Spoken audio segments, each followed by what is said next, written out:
Evvel zaman içinde bir bilge kişi varmış. İnsan içine çıkmaz, hep dağlarda yaşarmış. Binlerce kitap varmış bir küçük kulübede, gece gündüz okurmuş durmadan Affan dede. Bahçe tarla işleri, her meslek, her zanaat, hem ilim hem marifet ehliymiş bu ulu zat.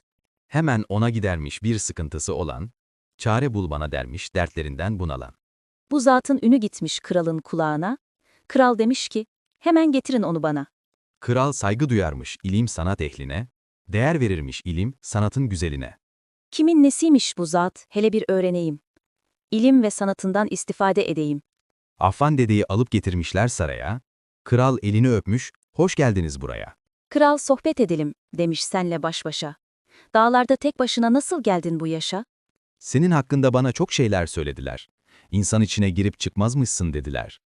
Affan dede söz almış. Doğru, sayın kralım. Çocukluğundan beri ben hep yalnız yaşarım. Eğer izin verirsen tuvalete gideyim.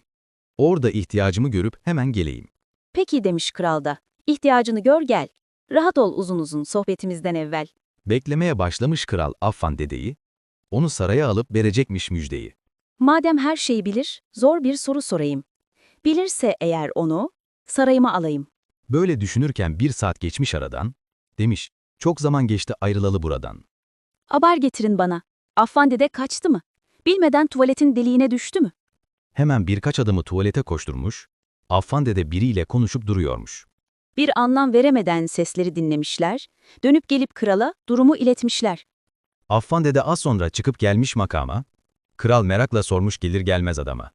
Sen biraz geç kalınca birkaç adam gönderdim. Tuvalette kiminle konuştun? Merak ettim. Affan dede söz almış. Sayın kralım, demiş. Ona bütün gerçeği hiç yalansız söylemiş. Ben yıllar yılı yalnız yaşamaya alıştım. Az önce tuvalette kubur ile konuştum. Kral kahkaha atıp gülmüş bu sözlerine, hemen sormuş elini koyarak dizlerine. Ne dediler kuburda seninle konuşanlar? Acaba hangi kubur insan dilinden anlar? Affan dede söz almış. Ey kral hazretleri! Her şeyle konuşurum epey zamandan beri.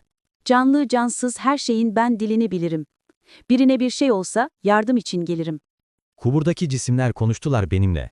Onlara cevap verdim ben de kendi dilimle. Dediler ki, bir zamanlar baklavaydık, börektik. En güzel ve en nefis, en taze yiyecektik. Hepimizi yediler, biraz midede kaldık, insan içine girdik, çıkınca böyle olduk. Ben yıllardır girmedim insanların içine. Çıkınca ne olurum düşünürüm halime. Kral, haklısın demiş insanlık zor zanaat. Burada çok sıkıldın, duramadın bir saat. Görmedin ömrünce ne kavga ne münakaşa. Sen dön kendi yurduna, dilediğince yaşa.